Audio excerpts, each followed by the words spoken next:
Welcome to Disambiguation. I'm your host, Michael Fawcett. Each week we interview experts in AI, generative AI, and business automation to help business leaders understand how to use these tools for the biggest business impact. In our show today, we look at methods for business benefits and challenges of implementing AI-enabled CRM. I'm joined by PVK, Head of Market Strategy for Customer Experience Group at Zoho Corporation. So PVK, welcome. Thank you, Mike. Thank you for having me. Great. And I should probably set the context because this is not my normal studio, but we're in McAllen, Texas at Zoho Day 2024. So it's an analyst summit where we get to meet with a lot of different people from Zoho. And so because, I did cover recently with Ram, the overall AI strategy, I wanted to talk today with you, PVK, about specifically kind of what you're doing with AI in the CX suite and what customers are seeing, what kind of benefit. But before we jump into questions, just give us a little bit of a background. What do you do? Who are you? Where'd you come from? All that good stuff. So I'm PVK. My name is Prashanth Krishnaswami, but most people know me as PVK, and that's how I'm known internally as well. And I've been with Zoho for about 12 years. I currently lead what we call market strategy for the CX group, which is a group of products that includes marketing, sales, service, commerce, and parts of AI and BI as well. So at a day-to-day level, I'm essentially involved in a lot of the upmarket strategy for Zoho, and I speak with analysts such as yourself and with our large customers, and with SI partners and people like that, essentially just to make things easier for us to move up market. Sure. Well, and I should say, I sat in your session earlier today, a panel with some of the customers, and it was an interesting discussion, I think, and so we can probably move some of that into the answers as we go through this too, because definitely good learning. Where I'd like to start though is really how is AI integration in CRM, has it transformed how businesses interact with their customers? It is. I think that's a brilliant question to start with, because it gives us the opportunity to set broader context as well. So the biggest impact that I think that AI brings is that it's able to reduce effort and raise quality in every interaction at scale, right? Without involving effort from any of the individual stakeholders. Interesting. So it really does help scale out your organization. It's like some people call that force multiplier. I think that's a way to think of it. So it increases productivity. I particularly think in the customer service delivery, those interactions, it seems really like that's a big part of the benefit. Yeah. So what are some of the most significant benefits that companies are getting by using AI in their CRM system? So as a vendor, when we look at it, when we look at how we apply AI to our customers, we generally look at, say, 5 or 6 levers, right? The first is, of course, effort, which we look to reduce. The second is about insights or intelligence, which would take a human being extremely a long amount of time to essentially just to glean from all the data sources and things like that. So infusing intelligence or infusing insights, that's the second one. Third is, of course, raising quality. That's already, we're already seeing ways of doing that already. And the fourth is about improving sort of collaboration or making collaboration easier between human beings. And the fifth one is about essentially upholding security and privacy. Okay. Those are sort of the areas where we see each persona in the customer journey being impacted by AI. So just give us a little more around examples of how AI tools, features, how are they, how are customers seeing those as how effective are they? Where areas do they gain, and specifically on what are the tools? What are you guys doing with them? And I know you have some generative AI capabilities, you have some traditional AI capabilities. So maybe we can just kind of hit on a few of those interaction points and how that helps. Sure. So with respect to some aspects of deliverability, we use a little bit of AI at the background, but that's the sort of AI that's invisible to anybody, right? We've used some AI in fraud detection, we use some AI in spam filtering, all of that stuff, right? Then there's the AI that you can immediately see, which is something like the best time to contact a customer or the best channel to use to contact a customer, right? Then there's AI that you summon, for example, asking for a summary of a bunch of interactions with a customer, or asking it to write a piece of content or refine something that you've already written. You could run it through a readability filter and things like that. So that's one way. And then when you're essentially sharing information internally, when you're in customer support in the front lines, you need to be able to share critical customer context so that the rest of the organization works on that context. Otherwise, they're going to be building something that the customer doesn't need, right? Yeah. So when you're doing that, the ability to redact personal information is important. That's another area where AI can come in, because it's not really practical for a person to go through 50 emails and essentially just redact everything, right? So that's not how that works. So that's another example of what you think. And of course, the elephant in the room, chatbots, we're not going to ignore that, but that's like not even the tip of the iceberg. That's the tip of the iceberg seen 200 miles away. Right? There's a vast majority of capabilities that are far more advanced and enable far more productivity.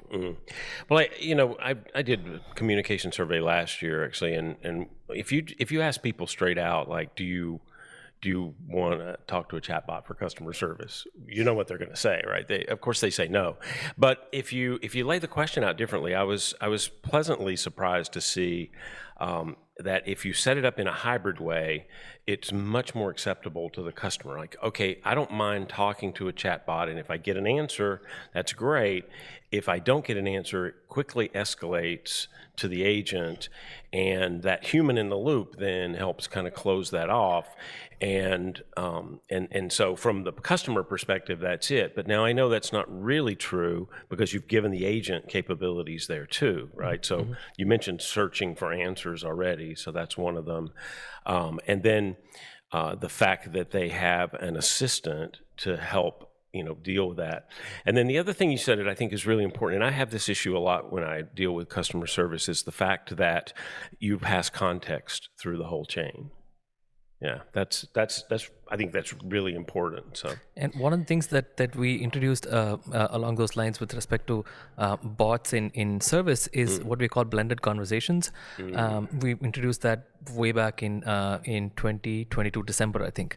And what it does is it brings self-service bot capabilities to the agent, so that the agent is then able to delegate specific tasks in a conversation with a customer. So it makes the load in a hell of a lot lighter for the agent, right? And they're able to punch way above their weight, and they're able to serve more customers and so on. And you're also assured of the precision with which bots execute. Sure.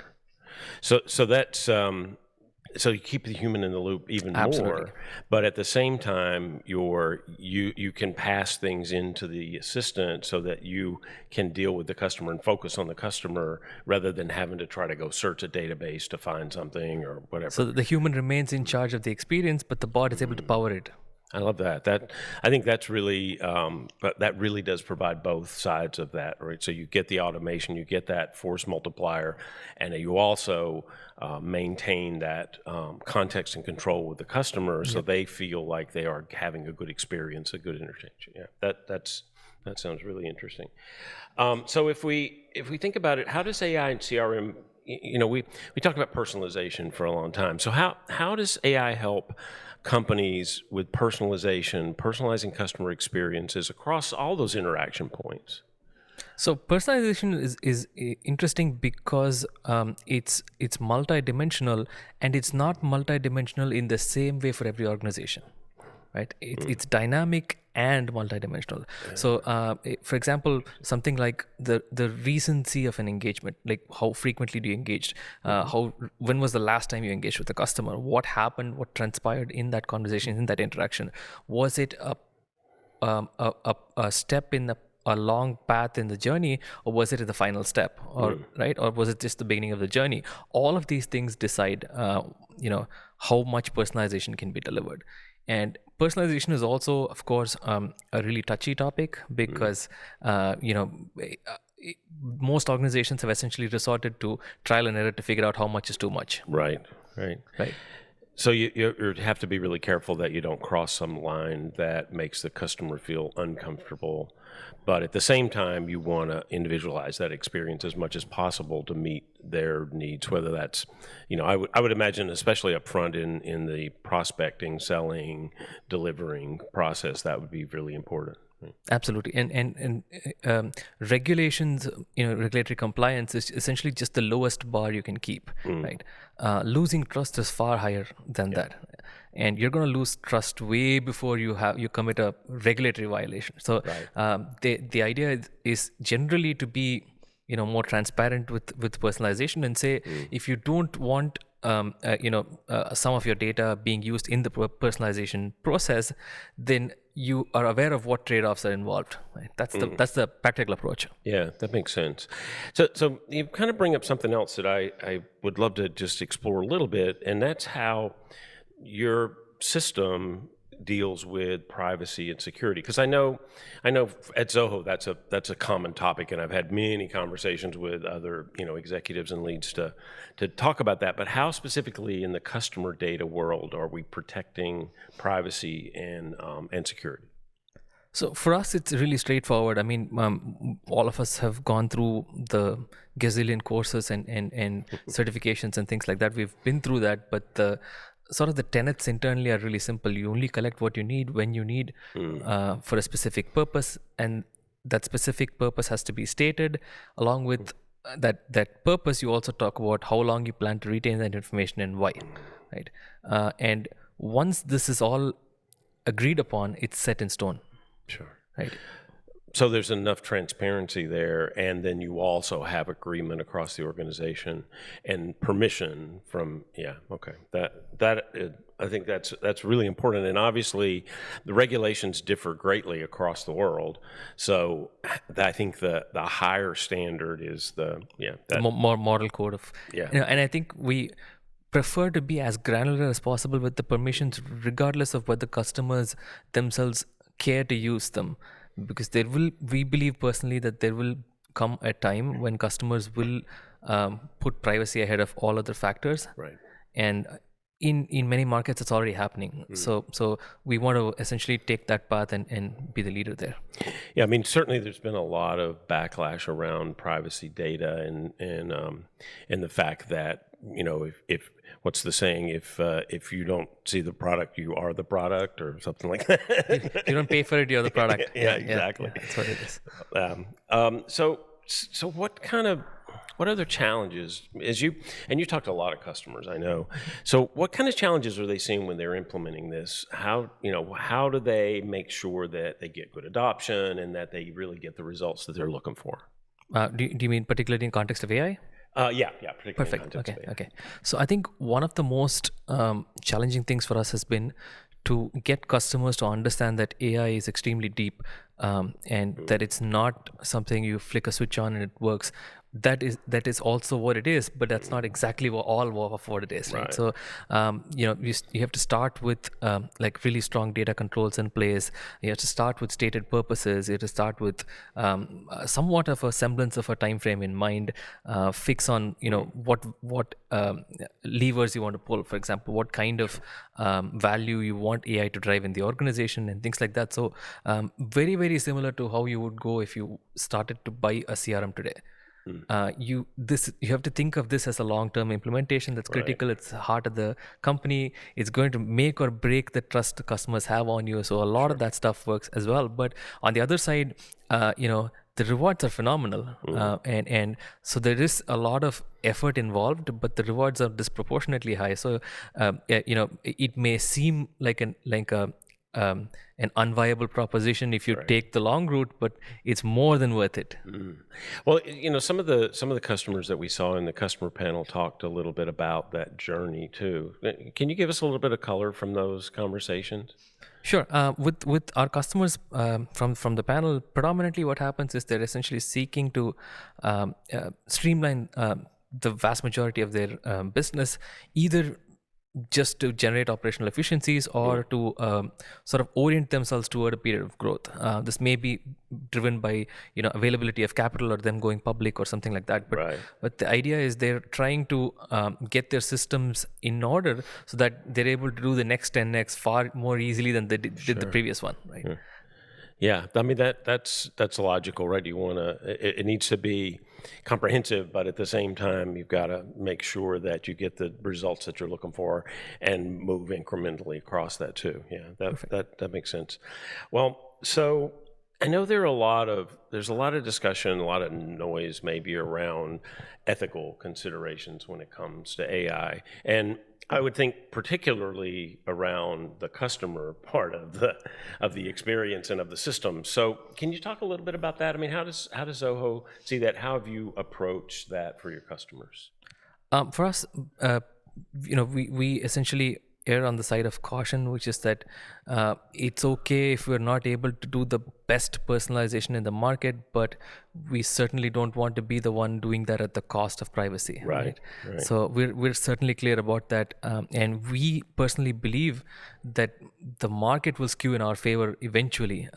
There will essentially be a certain for lack of a better term, gold rush on in terms of how much AI you can build into your organization, but eventually it'll all come down to a stable point where things have a trade-off, right? So that's the main thing for us in terms of AI.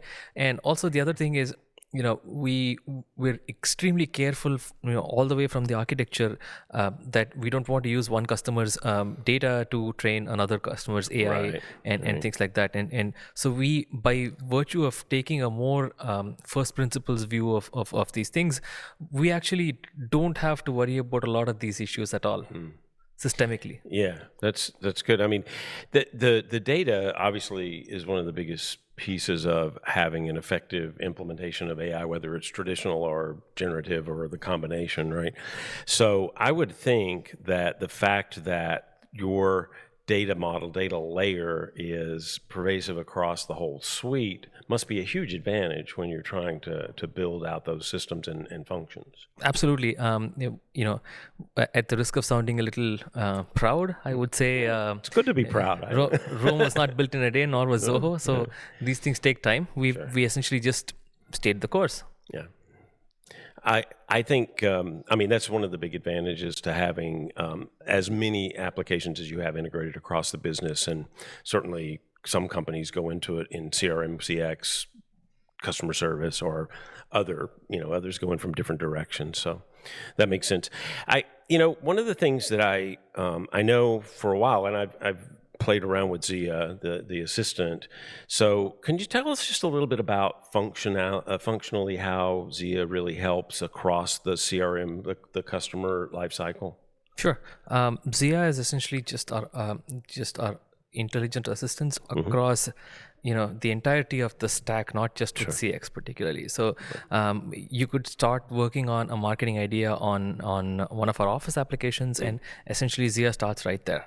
Right, and then you're able to get that down into project management, and then Zia is able to visualize a lot of this information as well. And then you move that into the sales pipeline. Zia is able to make recommendations on the best time to contact a customer, the best way to contact a customer, as well as a variety of other things to do with sales itself. And then you move into customer service, where Zia is able to answer questions for customers, predict sentiments, assign triage tickets accordingly, and things like that. Right, and in the end, if you need a blended view of the entire organization, you're able to just type in a bunch of things, and Zia creates those dashboards for you. Yeah. Well, sentiment's an interesting one, and I've heard this a few times in sessions, yesterday and today, and I don't know that I'd really thought about how beneficial this could be in the middle of an interaction. But talk a little bit about that. How does that work for the agent, or I guess it works across the whole CX suite, right? But particularly in the customer service world, I think that would be particularly interesting and useful. For sure. So one of the ways that sentiment helps is that you're able to essentially gauge the tone of an email or something like that, and automatically triage to a senior agent on the team or something like that. And if you're able to apply additional qualifiers, like if this is from a key customer, if this is from a customer or a prospect who's looking at a $250,000 deal or something like that, then you're automatically able to add qualifiers to that to shape that further. Sure. But it also helps, for example, when a salesperson is essentially reaching out to the customer, and they already know that the customers had a negative interaction previously, so they know this may not be the time, or that they should probably check in internally to see if their grievance has been addressed or something like that before they reach out. Where it goes even further than that is, for example, if you use generative AI to generate a summary of the customer's relationship, then sentiment is baked into all of that as well. So the Gen AI is then able to generate the summary all the way up to the last interaction that they've had. It may have been just minutes ago, right? So sentiment plays a role in all of these things, and at some level, of course, it's also about how the human being decides to use that information, right? Sure. Sure. I mean, because you have to apply it for it to matter, but even having the capability. And the other thing you just said is intriguing too, because of the obviously case history we know has been around for a while, but it's not always the easiest thing to look at. But having an assistant that could summarize those interactions for you quickly, so that you actually did have all the context, that seems like that's a huge benefit to the customer. It is, I mean, for sure it is. I mean, at the day-to-day level, but when you also consider a large organization and there's change management and all that involved, and people are always switching teams or switching processes or things like that, that's going to help that a lot. Oh, that's true too. I mean, even switching job roles, et cetera. Yeah. So as we kind of start to wind down a bit, I get a lot of questions from companies that are thinking about using AI in their business. Generative, of course, lately, because that's been the hot conversation, but really across the business. So, if I was looking to adopt AI in my CRM system, what kind of advice would you give them? How should they think of this, and how do they make sure that they go into this with the right mindset? Perfect. I think that's. I wrote about that a couple of weeks ago on an article, and the thing I recommend the most is to start with, having a clear idea of what kind of value they're looking at. For example, do you want to improve the quality of customer interactions in the service department, or do you want to improve or sort of reduce the time to a purchase or things like that? Just essentially have a clarity on what area of value to focus on, right? And then you start looking at the underlying details, like do you have the data controls in place, or do you collect the right information for this AI to be effective at all? And then you have to start looking at time frames. You have to start looking at ideally planning this out like a proper CRM implementation roadmap, so you have a few of the little wins that get you all the way through. Sure. And if I'm thinking about using AI in my CRM or customer experience strategy, I mean, what advice do you have? Maybe I'm nervous about getting in. I mean, should I think about it now? Is it a longer term strategy? How should I think about that? It's definitely long term, but what you can do with AI today, in about 18 months from now, it's going to look like the past, right? It's going to be taken for granted. And every, essentially in a certain sense, there's Moore's law in effect, although it's out of context here, but it does apply. So that stuff certainly going to happen, right? So the way I would look at it is to think about this long term and to deal with it one step at a time, right? And the number of moving parts here will never reduce. It's always going to be higher. And as we collect more information about the customer, you have more information to plug to the personalization engines and things like that. So it is always going to get more complex. So you have to essentially draw the line on how much complexity you want to take up, and keep things as finite as possible, so you're able to measure and move forward in the right way. Sure. Well, and it sounds like you're saying that if you get in now and you think of this as a longer journey, then you're going to grow with this across that period of time. But if I'm afraid I put this off, then by the time I'm back to it, it's a completely different proposition because of the fact that it changes so much. Absolutely. It's like think of something like this, right? You have no CRM. You're essentially going from email and spreadsheet all the way into AI. That's not going to happen anytime. So that is a jump. So when more advanced AI comes in, that jump is also going to be a huge leap, right? So it's better to do this one step at a time. And incrementally, as more capabilities are there, you can evaluate them and build them into your process. For sure. That's amazing. Thank you. That really helpful, and I really, really appreciate you sitting down with me for a little while today. I know it's been a busy couple of days for you. So Always happy to Much sit down. appreciated. Always happy. Before I let you go, I always like to ask if you could give a recommendation for the audience, some thought leader, an author, somebody that you think it would be really helpful for them to take a look at and learn from. So I think a few people that I want to also talk about. One is Sridhar, our CEO, for essentially being one of the most practical software leaders that I've had the chance to meet. And the other is, of course, yourself and Liz Miller, because I essentially run to you both for a lot of advice on whether we're doing things right or how we should approach things, just for the practical advice that works for Zoho. Great. Thank you. I really appreciate it. Thank you very much. And for the audience, hope you enjoyed this good conversation that we had today. So that's it from McAllen, Texas. Absolutely. Thank you for having me. I'm happy to be here again. Okay. Cheers. Thanks. And that's the show for this week. Thank you all for joining. Remember to hit that subscribe button. And for more on AI and other software research reports and posts, check out the arionresearch.com/blog and /research reports. And don't forget to join us next week. I'm Michael Fawcett, and this is the Disambiguation Podcast.